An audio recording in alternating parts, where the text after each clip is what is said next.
আসসালামু আলাইকুম রহমতুল্লাহ। ভারতকে চুনোপুঁটি মনে করিও না, ভারতকে ইন্দোনেশিয়া, নেপাল আর বাংলাদেশ মনে করিও না যে ককরোচ মানে তেলাপোকা পার্টি এসে ভারতের নরেন্দ্র মোদীকে ফেলে দেবে। ওই একদিনে নরেন্দ্র মোদী হই নাই, একদিনেই ভারতের বিজেপি দলটি একদিনে হই নাই যে কোথাকার ককরোচ মানে তো তেলাপোকা, আর তেলাপোকার অবস্থান হলো পায়খানা ঘরে। গু খেয়ে যাদের জন্ম, যাদের লাইফ স্টাইল, জুতার বাড়ি যাদের শেষ পর্যন্ত অবস্থান, অর্থাৎ টয়লেটে যদি কারোর মানে তেলাপোকা হয় তো উৎপাত করলে দেখবেন জুতা পিটা করে তাদেরকে সাইজ করে ফেলে। দেখেন না ইরানে খামেনির পতন আমরা সুনিশ্চিত ধরে নিয়েছিলাম যে খামেনির পতন হয়ে যাবে, কিন্তু দেখেন এইসব উন্নত দেশগুলোতে এমন এমন কিছু বাহিনী থাকে যে বাহিনীগুলো একেবারে সেই লেভেলের, এবং উন্নত দেশের একটা বিশেষ বাহিনী থাকে। সেই বাহিনী যখন নামায় তখন সামনে যারা থাকে তাদেরকে নস্যি করে দিতে, তাদেরকে তামা করে দিতে কোনো ব্যাপার না। ডিপ স্টেট অনেকভাবে চেষ্টা করেছে নরেন্দ্র মোদীকে ফেলে দিতে, কারণ মার্কিন যুক্তরাষ্ট্র কোনোভাবে সুবিধা করতে পারছে না বা নরেন্দ্র মোদীকে বাগে নিয়ে আসতে পারছে না। এজন্য অনেকভাবে অনেক প্রকারে চেষ্টা করে যাচ্ছে ককরোচ পার্টি বা ককরোচ জনতা পার্টি।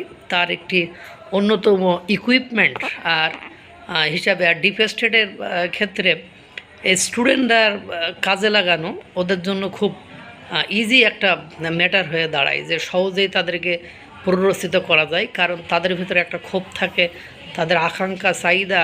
এবং এমন পৃথিবীতে কোনো দেশ নেই যে এত জনবহুল দেশ, ভারতের মতো এত একটা জনবহুল দেশ, সেখানে সকলের ডিমান্ড মেনটেন করে মানায় পূরণ করা এটা কঠিন। সুতরাং আর আপনারা যারা ভারত নিয়ে স্টাডি করেন তারা হয়তো বা বুঝে থাকবেন যে ভারতে কখনোই গণ অভ্যুত্থান হওয়ার কোনো অপরচুনিটিস নেই। ভারত বাসী তারা তাদের নিরিখ কখনো ভোলে না। ওই যে দেখেন না একজন ব্যক্তি একটি মেয়েকে ধর্ষণ করলে তাকে ক্রস ফায়ারে উপরে পাঠিয়ে দিয়েছিল শুভেন্দু অধিকারীর প্রশাসন।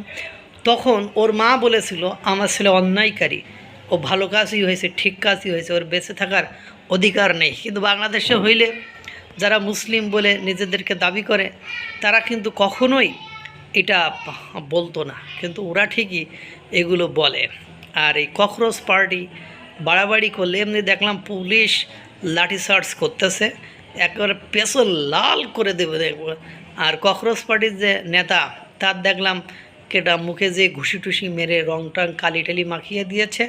অর্থাৎ ককরোচ পার্টির বাড়াবাড়ি, যেহেতু একটি গণতান্ত্রিক রাষ্ট্র, গণতান্ত্রিক উপায়ে আন্দোলন করার অধিকার সকলের রয়েছে। বিশ্বের সবচেয়ে বড় গণতান্ত্রিক রাষ্ট্র ভারত, তাদের অধিকার রয়েছে। সেই ধারাবাহিকতায় নরেন্দ্র মোদী মানে সহিষ্ণুতা, ভদ্রতা প্রদর্শনী এবং গণতান্ত্রিক ধারা অব্যাহত রাখার জন্য একটু সুযোগ সুবিধা দিয়েছে, কিন্তু যখন সেটা সরকার পতনের ডাক দেবে তখন দেখবেন ইরানের খামেনি সরকার যেমন একসাথে 40,000 উইকেট ফেলে দিয়েছিল স্পেশাল ফোর্স দিয়ে, বাহিনী দিয়ে, এবং ভারতীয় যে বাহিনী সেনাবাহিনী রয়েছে এরা গণ অভ্যুত্থানের ধার ধারে না। এরা কখনো এখানে সেনা কু বা সেনা অভ্যুত্থান হওয়ার কোনো সম্ভাবনা নেই। যদিও ভারতের প্রতিবেশী রাষ্ট্র শ্রীলঙ্কা, নেপাল, বাংলাদেশ, পাকিস্তান তাদের ভেতরে এই পসিবিলিটি আছে, কিন্তু এই ভারত বিশ্বের সবচেয়ে বড় গণতান্ত্রিক রাষ্ট্র, তাদের এই সম্ভাবনা নেই। এখন ককরোচের কখন জুতাপিটি করে একেবারে নিশ্চিহ্ন করা হবে সেই সময়টুকু বাকি আছে। দেখতে থাকুন। পার্লামেন্টের সামনে অস্বস্তিকর পরিস্থিতি সৃষ্টি করে ইতিমধ্যে লাঠিচার্জ খাইয়া সেখান থেকে পালিয়েছে ককরোচ জনতা পার্টি। বাকিটা ইতিহাস। আল্লাহ তাআলা সকলকে ভালো রাখুক, সুস্থ রাখুক। আসসালামু আলাইকুম ওয়া রাহমাতুল্লাহ।